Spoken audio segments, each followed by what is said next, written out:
Maraming salamat po. At habang pong ginagawa ang traditional na Batangan traditions, I would like to share this love story of Nelsie and Jackie with hashtag Nelaan ng Diyos para kay Jackie. Since I've had this feeling, I found Schoolmates kami noon sa Lemery Colleges.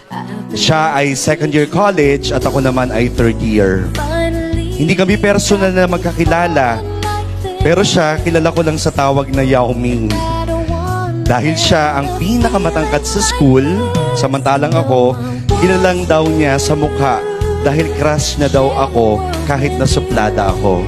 I promise Tuluyan kaming naging mag-text mates. things will never Friends lang nung una hanggang sa niligawan niya ako.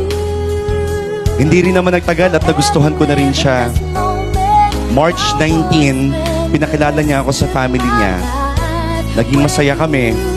Yun nga lang, hindi din nagtagal ang aming relasyon dahil sa takot ako at baka malaman sa amin na may boyfriend ako. Kumakaway ang inay. For sure, mareriband ng inay nang wala sa oras ang buhok ko. Peace, inay. Noon kasi ay pinagbawalan muna kami magkakapatid na magkaroon ng karelasyon hanggat hindi nakakatapos ng pag-aaral. Lumipas ang mga taon. March 2009 to 2021, wala kaming komunikasyon. Hindi din kami nakita at nagkaroon kami ng sarili-sariling buhay. After 13 years, nag-chat ako sa kanya.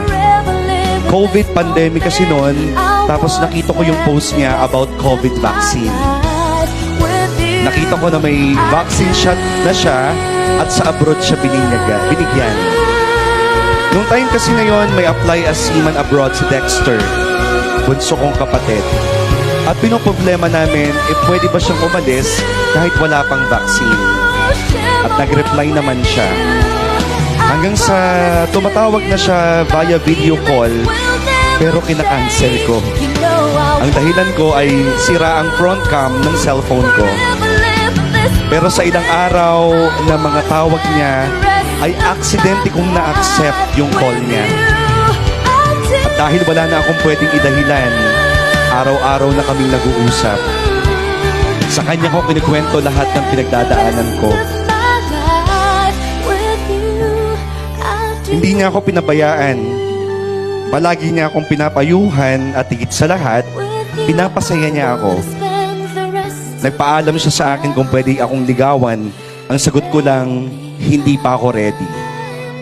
Natatakot akong maiwan ulit. Natatakot akong masaktan ulit. Hindi naman siya tumigil, araw-araw niyang ipinaparamdam sa akin ang halaga ko. Dahil doon, unti-unti kong nararamdaman na parang gusto ko na rin siya. Pero andun pa rin yung kaba na paano kung hindi naman pala ito? Paano kung hindi na naman siya ang para sa akin? Sinabi ko sa kanya yung sinasabi ng puso at isip ko. Hindi kami magiging official GF or BF hanggat nasa malayo pa siya. At pag uwi niya, dun ko palang malalaman ng totoo kung totoo pa talaga. Mahirap kasing umasa lalo na't malayo siya.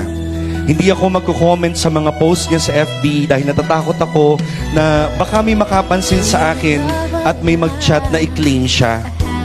Napaparanoid ako. Yun yung mga panahon na yon.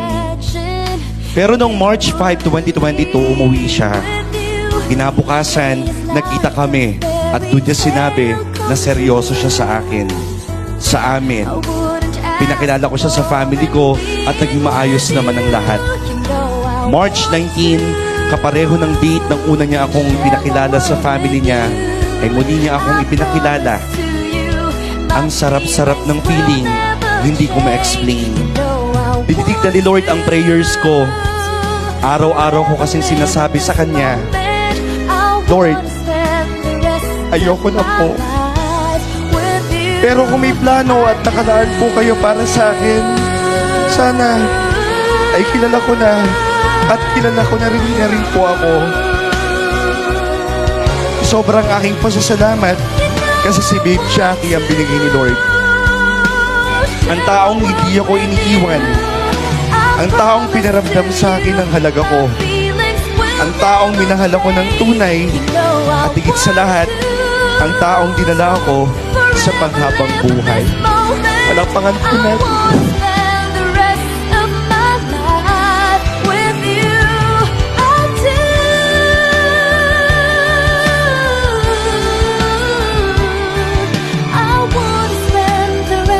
Sorry po.